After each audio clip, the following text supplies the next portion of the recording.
Should we salute Bastille Day? Allez, let's salute Bastille Day. Cheers. Cheers.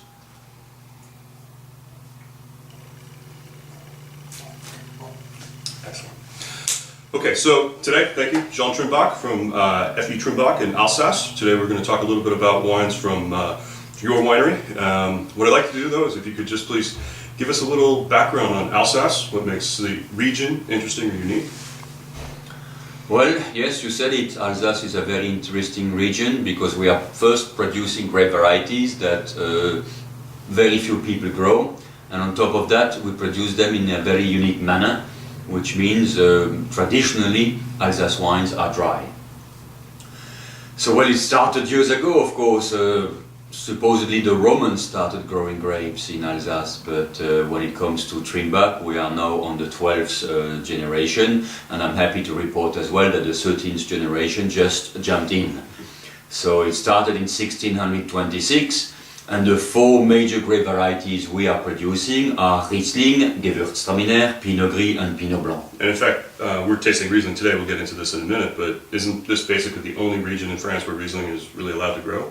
Or at least at this level? So far, still, yes, it is the only region where Riesling gets the AOC, Appellation Origine Contrôlée, yes.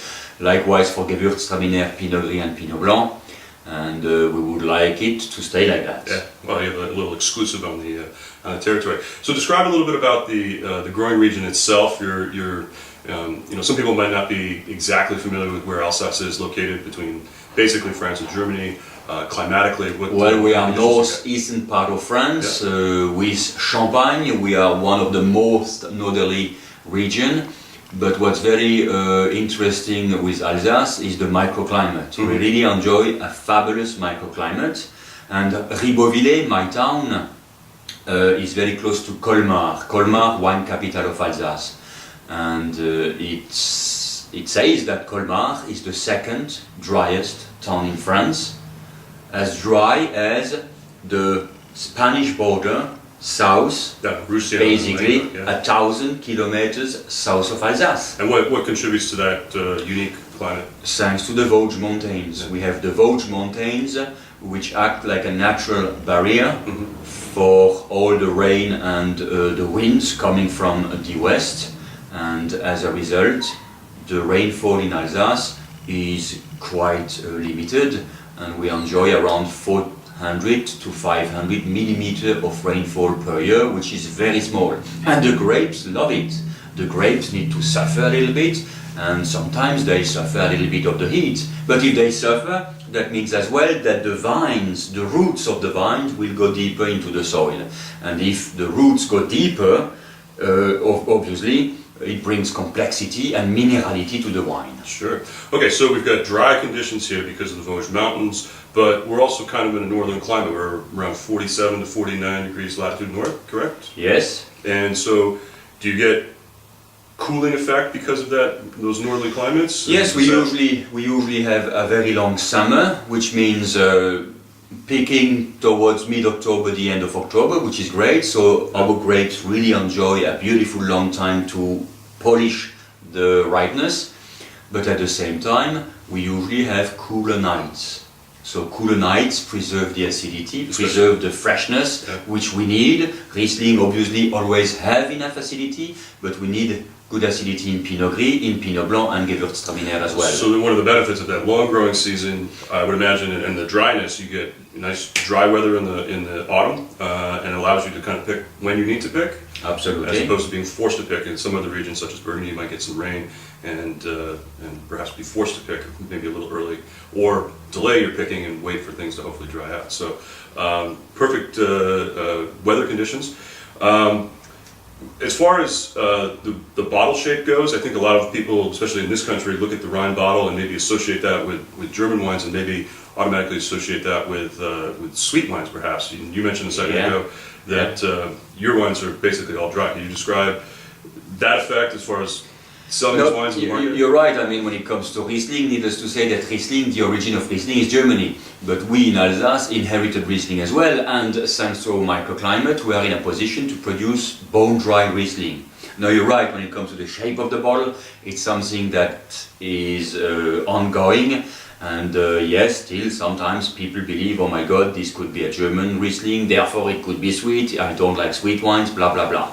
Bon, I have nothing against German wines, but it happens that most people prefer to drink dry wines if they have a wonderful piece of fish. Sure. That's how it goes.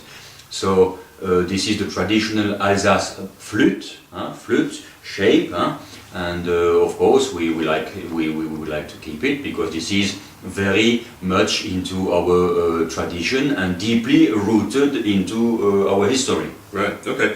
So, where does actually the history and the distinction for making dry wines come from versus moving just over the border into Germany? You've got a tradition of making sweet wines. Now, I know there are sweet wines that are made in Alsace, but for the most part, the vast majority are dry. Is there a 95% of Alsace wines are dry, and then we have a late harvest category, yes, but this is in limited production and not every year. So when it comes to Pinot Gris, Gewürztraminer, Riesling and Pinot Blanc, most of these wines are dry. And by dry, I mean when it comes to Trimbach, below 5 grams per liter of residual, which means very dry.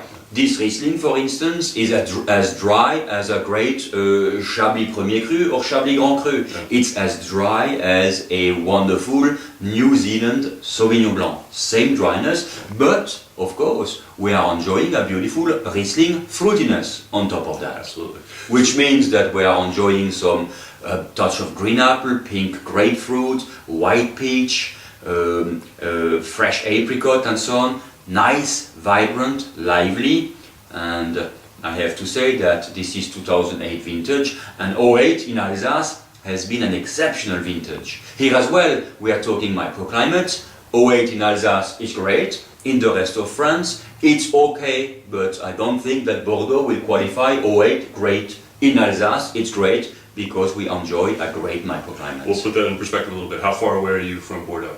Again, about 1,000 kilometers. Very, good distance apart. So, it's difficult sometimes. People generalize about an entire country or an entire region, but in reality, you're very far away from that, and your weather conditions might be very different. Tell us a little bit about what we might expect going forward. This is 2008. What about 2009, 2010? Alsace has been extremely lucky, I have to say. Mother Nature has been very generous because we had 07, great, 08, great, 09, very good, and 2010, which will be very good again. That basically never happened before. We have some very good vintages just lining in a row, and as I said, if I had perhaps to pick one that could eventually be as good as 1990, as far as Riesling is concerned, I think I would pick 08. 08, okay, excellent. And we're lucky to be drinking that today. Yes, so this is the classic Riesling, what I call classic. It's classic in terms of fruitiness, in terms of dryness, in terms of elegance. This is exactly what Alsace Riesling should taste like. And so it's the classic Trimbach Riesling. And of course, the famous Riesling we are known for all over the world. Say, the signature of the house is the Riesling Frédéric Émile. This is coming from Grand Cru Vineyards. It has a gold label. It says Frédéric Émile on the label, and this is definitely our top best vineyards Riesling from my village, Ribeauvillé.